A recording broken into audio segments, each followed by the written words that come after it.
Magandang araw po sa inyong lahat at muli po welcome po dito sa inyong paboritong programa.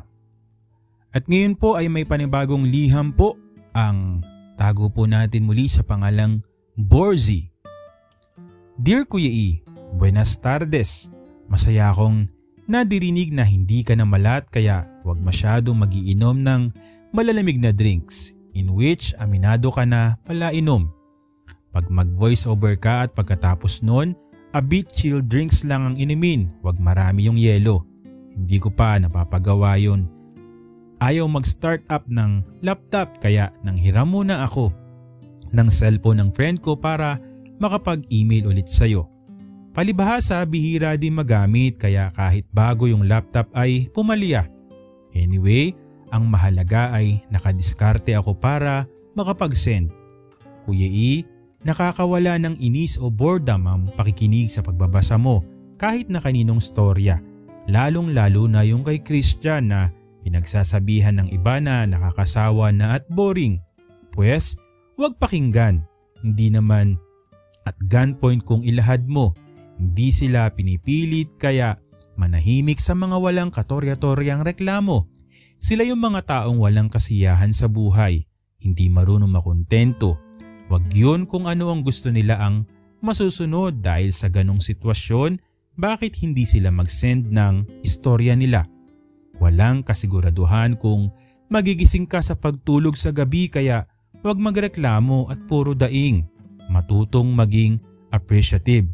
Masarap yung araw-araw ay maganda ang pananaw sa buhay kahit may pinagdaraanan. Hindi pwedeng kumilos ang mga taong nakapaligid sa atin ng ayon sa ating sariling kagustuhan. May kalayaan tayong magsaya at tumawa pero hindi yun makakabulahaw ng kapitbahay. May kalayaan tayong iunat ang mga kamay pero hindi yun makakatama o makakasakit ng katabi. Nanermon eh. Meron pa siyang tawa niya, hahaha. Huwag kasing pakialaman ng buhay ng iba. Hindi naman nila kontrolado. Ano sila, bathala para ayunan? Okay, so much for that. Maraming kainisan na rin ang istorya ko kung ilalahad pero wala akong pakialam. Sungay ko, sunong ko, buntot ko, hila ko. Pasensya na Kuya E, umiiral ang pagka-urat ko. Urat ha, hindi bi-urap. Moving forward Kuya E, palibasa nasa prime age na ako kaya nanenermon. Okay lang yan, at least nasermonan mo rin sila. On stories I will be sending, all will be sharing of what I had experienced that I hope your listeners will be able to gain some lessons and caution as well. Sa aking ilalahad ngayon medyo kakaiba and it seems wala pa akong narinig na kagaya nitong karanasan ko. Meron man nakaranas pero hindi pa nakikwento. It's been obvious sa mga nakaraan kong karanasan na nakursunadahan ako maging babae at lalaki. Nabanggit ko rin na may karanasan din ako sa pari na sa susunod ko na lang ikikwento. Sa ngayon, yung tungkol sa duwende at engkanto ang una kong ilalahad. Yung pang KMJS yata to ah. Oo Kuya E, nakaranas din akong magustuhan ng isang duwende na dating inakala kong pawang mga kwentong barbero lang. Nung buhay pa si nanay namin, nasabi niya na nakatuwaan ng duwende daw ako. Nilalagnat pero walang makitang medical explanations from doctors. Oops, wag po akong husgahan na nag-iimbento na lang para may maibida rito sa programa ni Kuya E. The reason I took up psychology is to understand those paranormal situations and entities na baka dahilan lang sa mga naranasan kong hindi maganda. Kaya nag-build ako ng sariling mundo na gustong galawan. Guys, I'm still intact with realities. Hindi ko kayo pipiliting maniwala. As I have said, naranasan ko po ang mga ito na hindi ako nag-iisa. May mga insidente na college friends ko ang kasama ko. Just like nung summer vacation namin after nung third year college sa schooling namin, we decided to join the President's Summer Youth Program. Dahil may allowance at magandang credentials ito sa resume kapag nag-apply dahil nga office ng Presidente ng Pilipinas ang author. Incoming senior psychology students na kami kaya sa rehabilitation center sa Tagaytay kami na-assigned. Dito talaga, taas sa mga psychologists ang ginagawa namin, like administering psychological tests, personality evaluations and counseling ang ginawa. Equipped naman kami dahil sa mga pioneers ng Philippine psychology ang mga professors namin at on-hand training starting second year college kaya hindi na mahirap para sa amin yun mga task. Block section ng sistema sa universidad namin kaya solido ang naging friendship naming magkaklase na puro mga Dean's Lister. Ako lang ang hindi na-sustain dahil sa Santa Mesa, Manila yung campus location at sa Bulacan ako umuwi. Patpatin ako at likas na sakitin kaya hindi ko na-maintain yung average grade required pero okay lang kasi dahil nga singkolar kami ng bayan. 275 pesos lang ang tuition fee. Singkolar ba? Singkolar. Tama ba yun? 275 pesos lang ang tuition fee ko for the whole semester and full load ako niyan, Kuya E. Sana hindi ako masabihan mayabang pero yun po talaga ang tuition fee ko kada semester. Sa guest house ng rehabilitation center kami pinagstay nung direktor, Kuya E. Masaya ang mga unang linggo dahil na rin sa first time namin mamuhay kami na nagluluto ng pagkain namin, naglalaba ng mga suotin at maganda yung lugar. Tagaytay ba naman eh. Mondays to Fridays ang pasok at regular office hour, 8 a.m. to 5 p.m. Nakursunadahan na naman ako, Kuya E. Hindi para lantakan yung paps ng isang stop sa security kundi para i-detain para perahan. Pinagplanuhan akong tamnan o lagyan ng marijuana yung bag ko pero nahuli ko at dahil nung i-inspeksyonin ng mga bag at gamit ng mga kasama ko ay nakalahad ang kamay pero nung bag ko na ay nakatikom kaya sinabi ko na bakit ganon, nakatikom yung kamay mo. So bigla niya yung binawi at sinabi medyo daw parang pupulikatin kaya ganon. And with that, hininto na yung pag-inspeksyon. Lahat kami nagtaka bakit ganon apparently dahil sa puti, kinis at kilos kong dinumero inakala na mayaman ang pamilya ko at plano na gawan ako ng kaso o lagyan ng ipinagbabawal na marijuana para maperahan ang pamilya ko. Hindi niya alam na hindi naman kami mayaman. May mga impluwensya pa rin kahit papaano yung pamilya ni nanay na mga sundalo at pulis. It happened Thursday to Friday night. So Friday night, umuwi ako ng Bulacan para sabihin kay nanay yung pangungursunada sa akin nung buktot at ganit sa pera na security staff ng rehabilitation center. Tinawagan niya yung pinsan niyang pulis na sa Philippine Constabulary naka-assigned sa Tagaytay. So Monday afternoon, pumunta si Tito sa rehabilitation center para kasama ang ilang pang PC at hinanap ako. That week, ang schedule sa main gate ng rehab, yung kumusunada sa akin na sadyang inalam kong schedule para mabigyan ng leksyon na kilalanin ng kukursunadahin. Naka-PC uniform sila Tito nung pinuntahan ako. Nung magkita kami, inunguso ko yung kumursunada sa akin kaya tinapik niya yung tagiliran, bandang bulsa at siniliran ng sachet ng marijuana. So pretending may parang nakapa, tinanong niya, ano yun? Putlang-putla yung nangursonada sa akin. Magandang leksyon, Kuya E, di ba? Pinaranas namin sa kanya ang pagkasalbahe ko. Isang matalim na tingin at ngiting aso ang pinukol ko sa kanya. Sabay sabi na, Tito, ibalato mo na, sa akin to. Yan yung isang ehemplo na sinabi ko na malamyaman ako magsalita pero may pagkabrusko ako sa kokote ko. Kuya E, kokote ay yung ulo natin. Oo naman, alam mo yung kokote. Yun ang perks ng may kamag-anak na militar, Kuya E.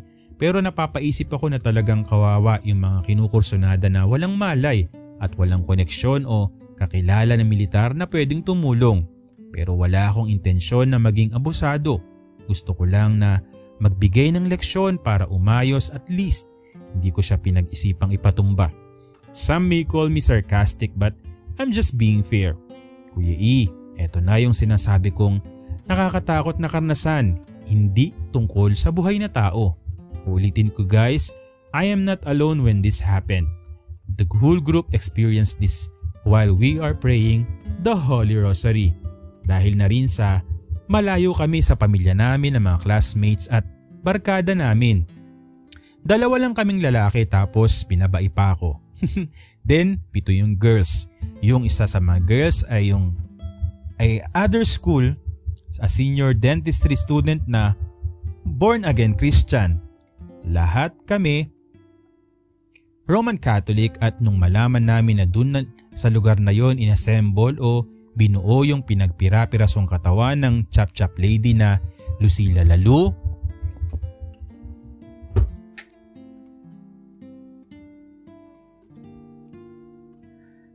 napagkasunduan namin na mag-pray ng rosary every night after kumain ng dinner. Kuya E, yung dentistry student na born again ay lumalabas ng room kapag nagdarasal na kami ng rosary. So ganun lagi, every time we're praying the rosary. But one night, habang patapos na kami, nasa Hail Holy Queen prayer na kami, we heard her screaming, tumakbo towards us at nangangatog at umiiyak. May babaeng duguan daw sa terrace, nakatingin sa kanya sa bintana. So kaming 2 lalaki na isa ay binabae. Ako yun, Kuya E. Ang automatic na titingin sa lugar na pinagkakitaan. Dahil mga nag-iiyakan na mga girls, ay naku Kuya E ang aking betlog talaga. That time malamang sa pakiramdam ko, gagapruns na lang sa pagkakulubot dahil sa takot.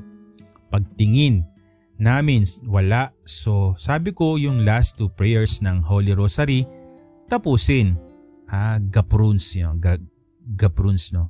Nung kumalma ang mga girls, tinanong yung dentistry student, paano ka nakakilos sa pagkabigla? Sinambit niya raw, Ave Maria, dahil yun ang naririnig niya sa lola at nanay niya. Dati naman daw siyang Catholic.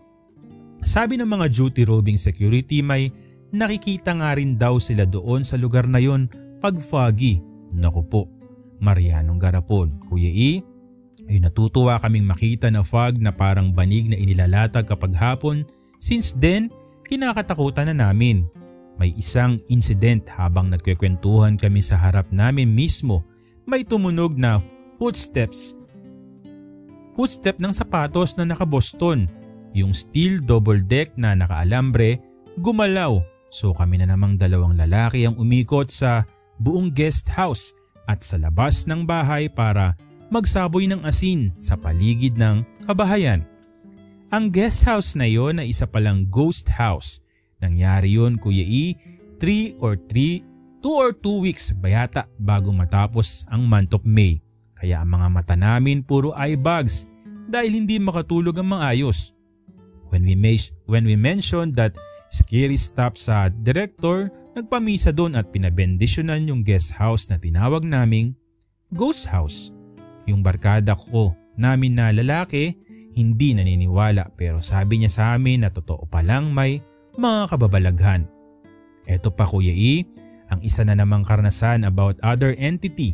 Pagka-graduate ko ng college, nakiusap ang kapatid ng tatay ko na pumunta muna ako ng Binyan, Laguna para tumulong sa negosyo nila habang hindi pa ako nagwo-work dahil nagkasakit ang wife niya.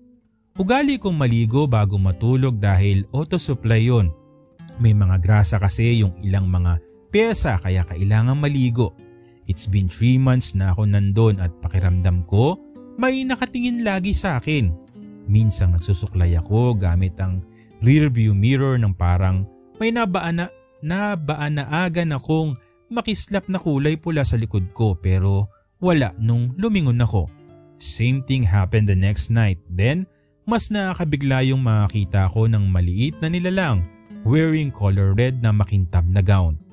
Pahaba, tenga at baba at yung ilong sobrang tangos. Napasigaw ako paakyat at natatakot na sinabi sa tiyuhin ko. Inis na sinabing guni-guni ko lang daw yun. Nilagnat that night, sumunod na gabi may naririnig akong naglalakad pero wala daw. Kinabukasan, hindi pa humupa ang lagnat ko. Nung 3 araw na may lagnat ako, pinauwi ako ng Bulacan. 2 weeks after, umuwi sila ng Bulacan. Humihingi ng dispensa ang tiyuhin ko kasi Pinagsabihan niya ako na nababaliw nung last week ng stay ko sa kanila kasi yung 3 niyang anak nagkasakit daw after kong umuwi ng Bulacan. Pinatingnan ng doktor, wala makitang sakit. May nag-advise na ipatawas. Lumabas sa tawas, nagalit sa kanyang duwende dahil sa ginawa niya sa akin. Kuya E, yung nagalit na duwende raw ay prinsesa ng duwendeng pula. Ayun, after daw sundin, pinagawa ng albularyo ay naging okay na. Salamat sa Diyos, hindi ako sinundan sa Bulacan. I was thinking, Kuya E, mga nagiging reactions ng mga listeners mo sa binabahagi ko. Pero ganun talaga mga totoong nangyari sa buhay ko. May isang pangyayari na nakaramdam ako ng pamimigat ng balikat ko.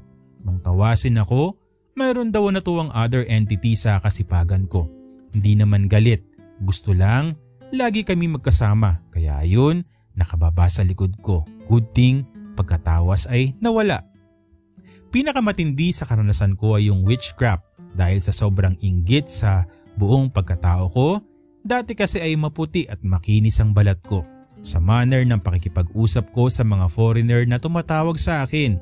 Yun sa pagka-fluent ko sa pagsasalita ng English, sa male ramp model na paglalakad ko, tangos ng ilong at dimple sa magkabilang pisngi at dahil na din sa mga minana kong gamit sa paternal grandmother ko, yung gustong angkinin yung property o kapirasong lupa sa tatay ko. Oo Kuya E, related sa akin ang nagpatrabaho sa mangkukulam, asawa ng kapatid ko na sumunod sa akin. Dahil sa sobrang inggit sa akin ay umupa ng mangkukulam. May mga nararamdaman akong kakaiba sa katawan pero naisip ko na baka dahil sa depression lang. Until isang araw, hindi na ako makakain ng maayos. Ni hindi ko maubos isang pirasong saging. Sa ubas hanggang 5 pieces lang, pag lumampas doon masusuka na ako. Kahit mga paborito kong ulam o pagkain, hindi ko maubos. Kuya E, inabot yun ng 3 weeks na ganon ang sitwasyon ko. Nangayayat ako ng husto. Iniisip na baka COVID pero normal lang lahat sa akin. Well, monitored oxygen level, consistent sa normal rate, may oximeter ako. Baka daw pulmonary tuberculosis which is hindi rin dahil nagka-bronchitis ako at may similarities symptoms nila. And sure ako, hindi. Wala sa mga medical symptoms o hindi ma-determine in terms of it. Prior sa pagkakahiga ko na yon, months before may mga warnings na ako na-receive sa mga nagtatawas na na-encounter ko. 4 sila, pareho ng sinasabi na may taong malapit sa akin ng sobrang inggit na inggit. Dahil sa katwiran ko ay nagseserve ako sa simbahan kaya binaliwala ko yun. Katwiran ko mas mataas ang kapangyarihan ng Diyos. But apparently, nang minsan, galing ako sa pag-aasikaso ng papeles at tinablan ng usog o balis ng kasambahay ng friend ko dahil sa pagod at gutom ako, ay yun ang ginawang means ng pangkukulam sa akin na sikmura ko. Puntiryahin para manghina. Siguro inakala na mapapatay ako ngunit naisip ng friend ko na baka nabalis ako ng kasambahay kaya sinabihang lawayan o hipan ng ulo ko. Kuya E, guminhawa ang pakiramdam ko that very moment. Para lang ako nagdahilan. Tiyempo na yung nanay ng kakwire namin ay marunong magtawas kaya nung makita ako ay sinabihang kailang matawas niya ako sa bahay nila. Kuya E, same din nang sinasabi ng 4 na nauna nagtawas sa akin na may hindi magandang ginagawa sa akin. Nakita yon ay tsura nagpapakulam sa akin. Yung sinasabi na babae ay asawa ng kapatid ko. Umupa ng papatay sa akin para mapunta sa kanilang property na minana ko sa lola at tatay ko. Sa mga oras na yon gusto ko siyang sugurin at patayin pero sabi ng tumawa sa akin hindi na ako magagalaw dahil huli na niya. Kumausap din ako ng pwedeng upahan pero sabi ng pinapahanap ko na taga-copy sa ipagpasa Diyos ko na lang dahil nagseserve daw ako sa simbahan. Total naman na trace na at huli na yung inuupahan na witch. Nakakalungkot na may mga taong visit sa buhay ng mga nananahimik at ginagawa ng hindi maganda dahil sa ugaling pagkamainggitin at pagkaganid. Kuya E, hindi ako natakot na iparating sa kanila na alam ko yung mga pinaggagawa nila. Hanggang dito na lang muna, Kuya E. Ingat tayong lahat at laging manalangin. Borzi, ayun o. Tamang, Borzi, alam mo, send mo to sa KMJS. May naghahanap sila ng for November, no. Pero binasa ko na rin dito, syempre. Wala naman tayong nilalampasan, no. Wala rin tayong hinuhusgahan ng mga kwento kasi kahit ako naman sa mga gantong yung mga kababalaghan ba, kahit papaano, kahit napapaliwanag na ng siyensya o naiimbestigahan na, minsan meron din talaga na hindi mo pa rin mapaliwanag. Kahit ako marami pa ako mga questions, lalo na yung mga nangyari nung mga sa kabataan ko na medyo may katatakutan o hindi ko nga alam kung panaginip yun or what Pero anyways, maraming salamat sa iyo, Borzi, no? Kahit sira yung laptop nanghiram ka pa, nakigamit ka pa ng cellphone. At muli po, maraming salamat po sa patuloy na sumusubaybay, sumusuporta dito po sa inyong paboritong programa. Maraming salamat po sa inyong lahat.